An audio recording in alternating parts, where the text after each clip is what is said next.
책으로 시작하는 부동산 공부.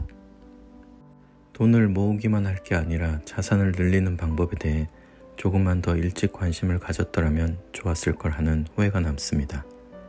여러분이 긴 상승장 끝에 지금에서야 부동산에 관심 갖게 된 것을 후회하는 것과 같은 심정입니다. 돈을 모으는 것만이 능사가 아님을 알고 부동산이라는 분야를 공부하기 시작했습니다. 큰 자산을 들여 혹은 전 재산을 탈탈 털어 사는 집인 만큼 많이 올랐으면 하는 바람은 누구나 같습니다. 지나고 보니 지난 상승장에서 어느 것을 샀어도 아파트 값은 다 올랐습니다. 수도권이라면 지역에 관계없이 거의 올랐습니다. 한 가지 다른 점이라면 어떤 건 조금 올랐고 어떤 건 많이 올랐다는 것뿐입니다. 저는 제 판단의 확신을 높이기 위해 부동산 공부를 하기로 마음먹었습니다. 부동산 공부를 하기 위해 읽은 책이 어느덧 400여 권에 이릅니다. 400여 권 중에서 허투루 읽은 책은 단 한 권도 없습니다. 모든 책을 집중해서 읽었고 꼼꼼하게 기록했습니다. 그동안 읽은 책 중에서 저희 성장에 도움이 된 책들을 소개하려고 합니다. 어렵고 귀찮고 힘든 순간을 이겨냈을 때 한 단계 성장하는 건 분명합니다. 부동산 공부를 해야겠다고 마음은 먹었지만 어떻게 시작해야 할지 막막했다. 그때 떠오른 것이 바로 책이다. 빨리 많이 읽고 얼른 배우고 싶다는 의지가 차올랐다. 하지만 빨리 많이 읽는다고 해서 온전히 내 것이 되는 게 아님을 깨닫고 책을 다시 읽기 시작했다. 새로 알게 된 내용을 적으면서 읽었다. 속도는 더욱 더뎠지만 그 과정에서 신기한 것을 느꼈다. 눈으로 대충 훑는 것과 적으면서 단어 하나하나를 새겨 읽는 것의 차이가 느껴졌고 문구들이 점차 이해되기 시작했다. 당연히 한 권을 읽는데 걸리는 시간도 점차 현저히 줄었다.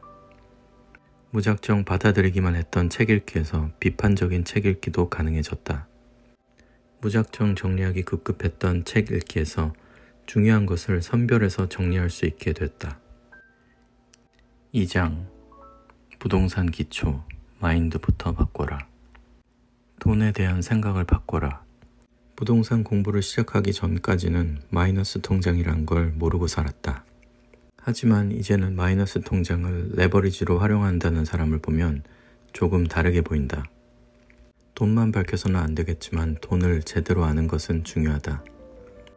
돈이 인생의 전부가 아닌 것 또한 분명하다. 그러나 돈 문제라는 먹구름이 인생에 끼어 있는 한 당신은 결코 행복할 수 없다. 돈은 인생의 여러 문제들을 좀 더 잘 다스릴 수 있는 기반이 된다. 단지 돈 때문에 스스로 원하지도 않는 일을 해야 하는 상황을 만들지 마라. 경제적 자유란 그래서 필요한 것이다. 보도 셰퍼의 책 돈 중에서 발췌한 내용이다. 3장 부동산 역사와 입지. 많이 아는 사람이 기회도 많다. 역사를 알면 미래를 예측할 수 있다. 현재 그리고 미래가 과거와 같을 수는 없다. 시장 상황이 다르고 여타의 경제 여건이 다르고 세계 경제의 상황도 많이 다르다. 하지만 부동산 시장에 참여한 사람들의 심리와 행동 패턴은 크게 다르지 않다. 집값을 통제하기 위해 정부가 활용할 수 있는 정책 또한 한정적이다. 그래서 역사를 알면 앞으로 시장이 어떻게 흘러갈지, 이어서 어떤 규제가 나올지 예상할 수 있는 것이다. 그것이 부동산 역사를 공부해야 하는 중요한 이유이다. 2001년에 출간된 아파트값 오차 파동은 우리나라의 아파트가 들어서기 시작한 1960년대부터 2000년대 초반까지 부동산 시장의 역사를 마치 실록처럼 기록한 책이다. 당시의 경제 상황도 함께 기록돼 있다. 따라서 당시 시장 상황을 이해할 수 있고 사람들의 심리가 왜 그렇게 움직였는지 고개를 끄덕이게 만든다. 이 책은 나만 알고 싶은 책 1위에 올릴 만큼 추천하고 싶은 책이다. 이 책은 아쉽게도 절판돼 시중에서 구입할 수 없다. 어쩔 수 없이 소장하고 있는 도서관을 찾아봐야 한다. 부동산 공부는 지리 공부다. 부동산 공부를 해보고 싶은데 어느 지역부터 봐야 할까? 어떤 지역이 사람들이 살기 좋은 지역인지 공부하고 싶다면 지금 내가 살고 있는 지역, 우리 집부터 생각해보면 쉽다. 지금 살고 있는 지역에 왜 오게 됐는가? 그 동네에서 집을 구할 때 어떤 기준으로 알아봤는가? 많은 집들 중에서 이 집을 선택한 이유는 무엇인가? 아마도 나에게 가장 중요한 요건을 충족하는 집으로 구했을 것이다. 여러분이 집을 구할 때 고려한 것들을 생각해보면 오를 만한 집의 기준도 쉽게 찾을 수 있다. 이렇듯 다수의 사람들이 선택하는 기준을 알아가는 것이 부동산 공부이다. 지금껏 당신이 선택한 집이 가격이 덜 오르거나 혹은 내려갔다면 특별히 더 공부를 해야 한다. 지금까지와 같은 기준으로 아파트를 선택한다면 앞으로의 결과도 비슷할 것이기 때문이다. 부동산 투자로 돈을 벌고 싶은 사람이라면 더욱 엉덩이가 가벼워야 한다. 부동산 공부는 지리 공부에서 시작한다고 해도 과언이 아니다. 여행을 가더라도 맛집과 볼거리만 찾지 말고 그 지역의 부동산을 가보는 습관을 들여보자. 1000세대 이상 아파트, 그리고 랜드마크 아파트 찾기. 입지에 관한 책을 읽은 후 사람들이 선호하는 입지 조건을 알아보고 싶었다. 단순하게 내가 그 동네로 이사를 간다면 어떤 아파트부터 보러 갈까를 생각했다. 많은 조건들이 떠오르지만 우선 그 동네에서 가장 세대수가 많은 아파트부터 보러 갈 것 같았다. 사람들이 많이 사는 아파트라면 당연히 학교가 가까이 있을 것이고 주위에 편의시설이 많고 단지 앞에는 버스 정류장도 있을 것 같고 나중에 지하철역이 생긴다면 사람들이 많이 사는 아파트 앞에 생길 확률이 높아 보였기 때문이다. 그러면 몇 세대 정도가 되어야 대단지라고 할 수 있을까? 적어도 1000세대 이상이면 좋겠다는 생각을 했다. 내가 살던 동네의 1000세대 이상 아파트를 조사했다. 결과적으로 나의 예상이 맞아떨어졌다. 생각보다 1000세대 넘는 아파트가 많지 않았고 심지어 어떤 동은 1000세대 넘는 대단지 아파트가 없는 곳도 있었다. 기대했던 대로 대단지 아파트 가까이에는 학교가 있고 버스 정류장은 물론이고 지하철역이 가까운 곳도 많았다. 심지어 동네 대장 아파트 역할을 하곤 했다. 재건축, 재개발로 신축이 된 아파트가 세대수까지 많다면 입주와 동시에 동네 대장 아파트가 되는 건 당연지사이다. 지금까지 내가 공부한 것 중에서 지역을 이해하는 데 가장 도움이 된 것을 꼽으라고 한다면 망설임 없이 1000세대 이상 대단지 찾기를 꼽는다. 동네에서 대장 아파트가 어디인지, 왜 그 아파트가 대장인지 아는 것은 입지 분석의 기본이다. 서울시에는 25개의 구가 있다. 한강을 기준으로 강남에 11개, 강북에 14개의 구가 있다. KB 리브온 사이트를 접속해서 지역 서울특별시 강남구를 클릭하면 제일 먼저 개포동이 검색된다. 오른쪽 상단 부분에 세대수 순을 클릭하면 세대수가 높은 순서대로 정렬이 된다. 강남구 개포동에서 세대수가 제일 많은 단지는 개포주공 1단지로 1982년에 입주했고 무려 5040세대이다. 현재 DH 퍼스트이어 아이파크로 재건축이 진행되고 있다. 이어서 개포주공 4단지로 총 2840세대이고 개포 그랑자이로 재건축이 진행 중이다. 레미안 블레스티지는 개포주공 3단지가 재건축된 것으로 총 1957세대이다. 1000세대가 넘는 단지가 신축으로 들어섰으니 시세를 이끄는 아파트로 위용을 뽐내고 있다. 4장 부동산 정보, 데이터, 기본만 제대로 활용해도 된다. 부동산 투자를 성공으로 이끄는 좋은 도구. 빅데이터 시대에 걸맞게 엄청난 정보들이 넘쳐난다. 부동산에 관심이 있는 사람이라면 스마트폰에 빅데이터 관련 앱이 3-4개 정도는 기본적으로 깔려 있다. 잘 알려진 앱으로는 호갱노노, 아파트 실거래가, 부동산 지인 등이 있다. 시세를 파악하는 중요한 정보인 국토부 실거래가, 미래 가격을 예측하는 데 중요한 정보인 입주 물량, 투자자들의 동향을 파악하는 데 중요한 정보인 거래량 등은 거의 모든 앱이나 사이트에서 확인이 가능하다. 데이터베이스 중에서 가장 많이 활용되는 것은 KB 시계열 자료이다. KB 리브온 사이트에서는 매월 자료가 업데이트되어 올라온다. 모두가 볼 수 있어 내가 원하면 언제든 가공해서 사용할 수 있다. 시계열 안에는 굉장히 많은 통계 자료가 들어있다. 매매지수, 전세지수, 매수 우위지수, PIR, 가구당 연소득 대비, 매매 가격의 비율, 중위가격 등등 많은 자료를 바탕으로 주간 주택가격 동향과 월간 주택가격 동향 보고서가 제공된다. 부동산 공부를 시작하는 사람들에게는 주간 주택가격 동향과 월간 주택가격 동향 보고서를 먼저 보길 추천한다. 숫자보다는 글로 해석된 자료를 읽으면서 주택시장의 흐름에 가까워져야 한다. 주간 주택가격 동향과 월간 주택가격 동향 보고서가 익숙해지면 그때부터는 본격적으로 보고서의 기본 데이터베이스인 시계열을 보면서 자기만의 그래프를 그려본다. 부동산 공부를 하려면 데이터와 가까워지는 습관을 들여야 한다. 너무 어렵다고 생각하는 사람들에게 쉬우면서도 중요한 데이터를 활용하는 방법을 알려주는 책이 있다. 부동산 투자 흐름이 정답이다를 읽고 나면 나만의 데이터를 만들 수 있을 것 같은 자신감이 생길 것이다. 우선 처음에는 공급 물량과 가격 변화에만 초점을 맞추고 공부할 것을 추천한다. KB경영연구소에서는 매년 한국 부자 보고서라는 이름으로 리포트를 발간하고 있다. 부자들의 투자 성향을 파악할 수 있는 흥미로운 보고서이다. 부자들이 어느 줄에 서 있는지 읽어보는 것도 흥미로울 것이다.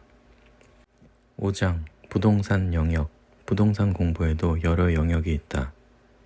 청약. 기회는 관심을 갖고 공부하는 사람에게만 보인다. 로또 분양이라는 말이 유행할 정도로 지금은 청약 전성시대이다. 2018년까지 청약에 당첨되거나 분양권을 산 사람들은 입주 시점에 잔금 대출 마법을 경험했을 것이다. 청약에 당첨되고 입주까지 2 내지 3년의 시간이 걸린다. 2년에서 3년 동안 꾸준히 시세가 상승하다 보니 매매가와 전세가도 꾸준히 오른다. 매매가는 평균적으로 분양가의 2배 이상이 되고 전세가는 분양가에 거의 근접한다. 이런 경우 입주 시 잔금 대출을 받으면 분양가에 육박하는 대출이 가능해진다. 새 집을 사서 입주하는데 돈이 하나도 안 드는 마법이 일어난 것이다. 이자 부담이 없는 것은 아니지만 당장 목돈을 만들지 못해서 내 집 마련을 못하는 사람들에게는 부러운 일이다. 요즘은 새 아파트를 가진 사람과 아닌 사람의 자산 차이는 말할 수 없이 커져버렸다. 로또 분양이라는 말이 괜히 나온 게 아님을 입증하고 있다. 나는 분양을 한 번도 받아보지 못하고 첫 집을 샀기 때문에 당연히 청약을 넣을 자격조차 없다고 생각했다. 말 그대로 청약에 대해 무지했다. 1순위는 아니었지만 청약에 당첨될 수 있는 많은 기회가 있었다는 것을 나중에 알고는 땅을 치고 후회했다. 청약 고시가 될 만큼 규제가 심해지고 자격 요건이 까다로워졌어도 나에게 해당되는 기회가 여전히 있다는 사실을 명심하자. 간절히 당첨되고 싶은 아파트라면 당첨되지 않아도 살 수 있는 방법이 있다. 바로 청약에 당첨된 사람의 분양권을 사는 경우이다. 2020년 5월 발표된 부동산 대책에서 8월부터는 수도권과 광역시 분양권의 전매 제한이 강화되었다. 조정 대상 지역뿐 아니라 대부분의 지역에서 분양권 전매를 소유권 이전 등기 이후로 제한한 것이다. 이 조치로 인해 수도권과 청약 당첨이 아니고서는 새 아파트를 얻는 게 어려워진 건 사실이다. 청약, 분양권이 갖고 있는 레버리지를 먼저 정확히 이해하고 활용할 수 있다면 당장 현금이 부족해도 완공, 등기 시점과 양도소득세 구간을 잘 따져 내 상황에 맞는 적절한 거주 시나리오, 투자 시나리오를 만들어갈 수 있을 것이다. 처음 부동산 공부를 하는 사람들에게 정비사업, 즉 재건축, 재개발은 왠지 모를 고수의 영역처럼 느껴진다. 비례유리니 용적유리니 하는 생소한 용어들이 등장하고 사업성이 좋은지 아닌지 계산할 수 있어야 한다고 말한다. 비대위 같은 무서운 얘기도 나온다. 잘 진행되던 사업이 갑자기 지연되기도 하고 아예 무산되기도 한다. 그럼에도 불구하고 부동산 상승장에서 가장 크게 오르는 것이 정비사업 대상이 되는 아파트나 빌라이다.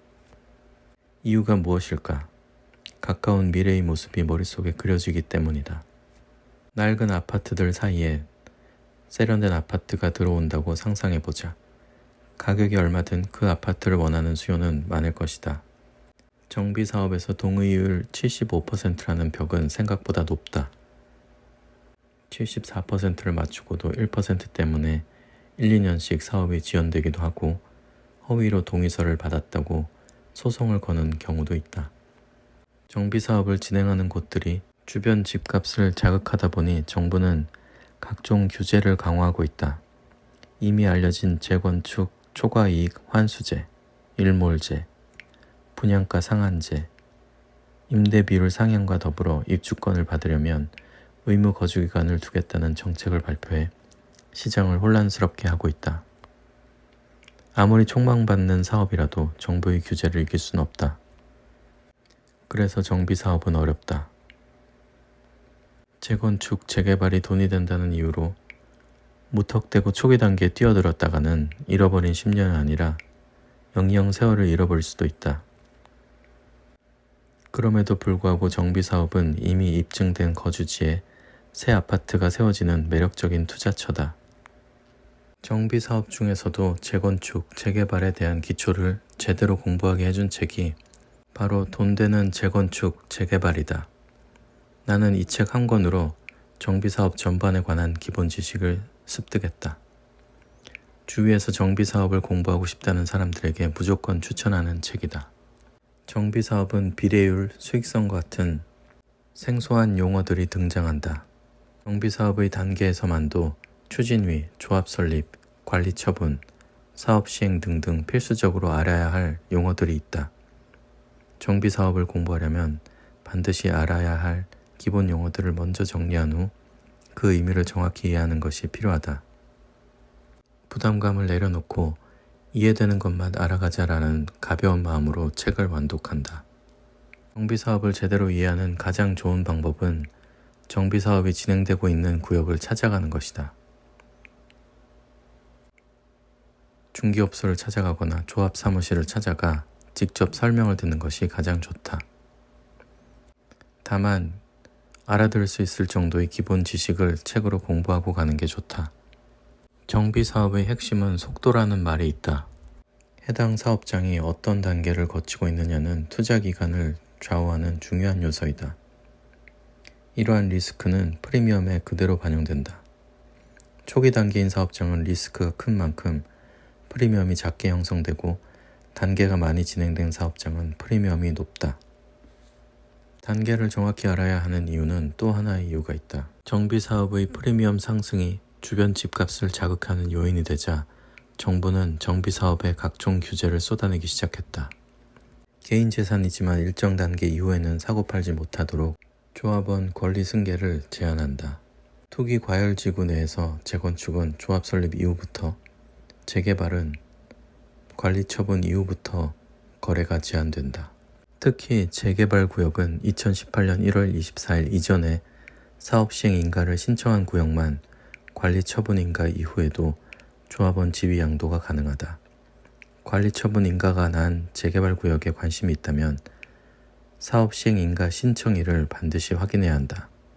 무턱대고 계약을 했다가 조합원 자격을 얻지 못하고 현금 청산자가 돼 손해를 볼 수도 있다. 이러한 제한 규정 때문에 정비사업이 더 어렵게 느껴지기도 한다. 하지만 자신의 재산을 지키고 권리를 제대로 주장하려면 스스로 공부하는 방법밖에 없다. 지금 너무 올라 비싼 것 말고 향후 새 것이 될 가능성이 높은 아파트는 어디일까? 그렇게 자료를 모아놓은 것이 레비앙 블로그의 재건축, 재개발 대상 아파트 시리즈이다. 강남구에서 가장 오래된 아파트는 압구정동 현대아파트이다. 압구정에 있는 아파트들 빼고는 대치동의 음마아파트가 가장 눈에 띈다. 음마아파트만 나이에 비해 아직 초기 단계에 불과하다. 대치동에서 인증된 입지이며 단지 수도 매머드급이기 때문에 재건축이 기대가 되는 아파트이면은 틀림이 없다. 조금 아래로 내려가면 준공한 지 38년째 되는 개포주공 567 단지가 보인다. 압구정이나 음마에 비하면 아직 덜 낡았지만 재건축 연한을 넘긴 것은 분명하다. 개포주공 1에서 4단지가 한창 신축으로 변하고 있는 것을 보면 5, 6, 7단지의 미래도 쉽게 그려볼 수 있다. 현재 초기 단계인 정비사업 대상 아파트들은 사업의 완성까지 몇 년이 걸릴지 예측하기 힘들다. 지금의 규제라면 사업성이 더 나빠질 수도 있다.